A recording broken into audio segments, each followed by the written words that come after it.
Police station के सामने एक फोर व्हीलर आके रुक जाती है और उस फोर व्हीलर से 4 लोग उतरते हैं और फिर उस गाड़ी के अंदर से एक युवक को उठाकर बाहर ले आते हैं, बिल्कुल पुलिस स्टेशन के सामने। वो युवक इतना घायल था, उसकी हालत देखकर पुलिस उस घायल युवक की तबीयत देखकर उस युवक को सीधे सरकारी अस्पताल यानी कि जिला सरकारी अस्पताल में भर्ती कर देते हैं। कुछ ही दिन में उसकी मौत हो जाती है और पुलिस जिन लोगों ने उस घायल युवक को पुलिस थाने ले आए थे उस 4 लोगों को गिरफ्तार करती है। वो घायल युवक कौन था और उसे वो 4 लोग पुलिस थाना किस लिए लेके आए थे, ये सब जानने के लिए बने रहे मेरे साथ। चलिए पूरी कहानी जानते हैं। नमस्कार, मैं हूँ मनोज और आप देख रहे हैं षड्यंत्र। एक कहानी है सोलापुर जिले के तरट गांव के एक युवक की। अरविंद मर के उम्र लगभग 26 साल।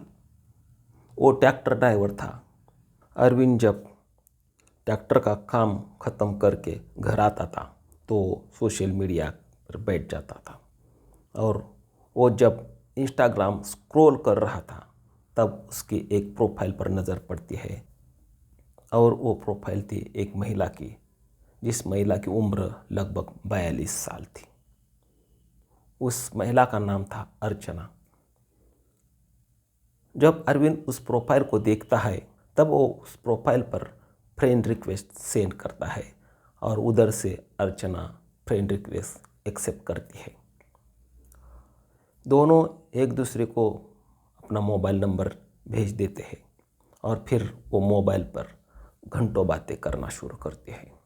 अपनी सुख दुख की बातें एक दूसरे को बांटते रहते हैं और ये बातें बांटते बांटते वो एक दूसरे को अपना प्यार बांटना शुरू कर देते हैं।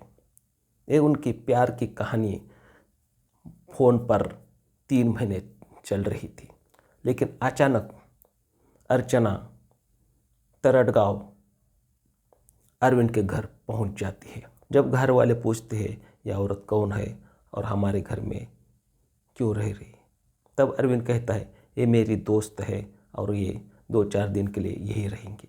उस 2-4 दिन में अरविंद और अर्चना के बीच जो कुछ दूरी रह चुकी थी वो दोनों मिटा देते हैं।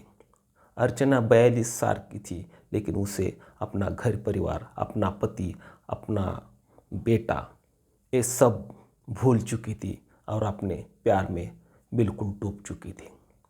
अरविंद भी अर्चना के प्यार में पागल हो चुका था और कुछ दिन बाद अर्चना अपने पति के घर आती है और फिर 2-4 दिन के बाद वो अरविंद के पास लौट जाती है। लेकिन जब पति और उसके बेटे को ये पता चलता है कि अर्चना बार बार तरट गाँव क्यों जा रही थी। अर्चना के पति का नाम था विशाल और बेटे का नाम था कुणाल और वो दोनों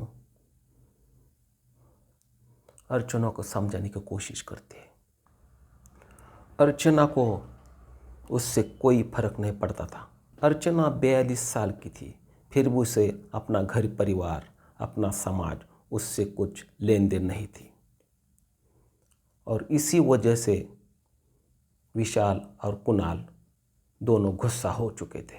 एक पत्नी अपने पति को छोड़कर और एक माँ अपने बेटे को छोड़कर पराये मर्द के यहाँ रहती थी और अपने घर व परिवार से ज़्यादा उस मर्द को प्यार करती थी, उस लड़के को प्यार करती थी।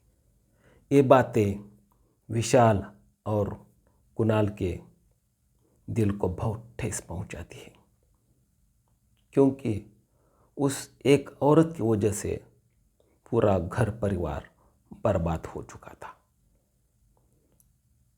और वो दोनों बाप बेटे समाज में मुंह दिखाने लायक नहीं रहे थे और वो सोचते हैं जिस लड़के ने हमारे घर को बर्बाद करके छोड़ा है उस लड़के को हम अब नहीं छोड़ेंगे।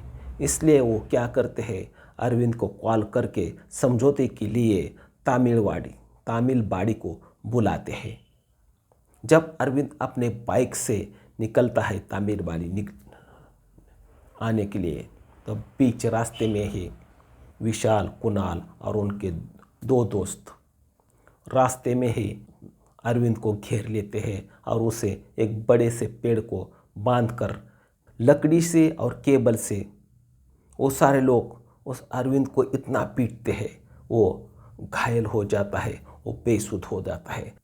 तब वो चार लोग उसे उठा के सीधे पुलिस स्टेशन ले जाते हैं। पुलिस स्टेशन इसलिए ले जाते हैं क्योंकि उस लड़के ने हमारे घर के इज्जत पर हाथ डाला था और उसके खिलाफ एफआईआर दर्ज करने के लिए पुलिस थाने लेके आते हैं। लेकिन पुलिस उस युवक की हालत देखकर उसे सीधे जिला अस्पताल यानी जिला सरकारी अस्पताल में भर्ती कर देते हैं। 7 दिन मौत से झगड़ता हुआ अरविंद आखिर दम तोड़ देता है। तब अरविंद की माँ उन 4 लोगों के खिलाफ पुलिस में एफआईआर दर्ज करती थी। पुलिस उन 4 लोगों को गिरफ्तार करती है। तो दोस्तों, इस कहानी में हम किसी का चरित्र हनन नहीं करना चाहते और ना ही किसी को दोषी ठहराना। हम सिर्फ आपको सतर्क करने के लिए एक कहानी आपको बताते हैं। नमस्कार।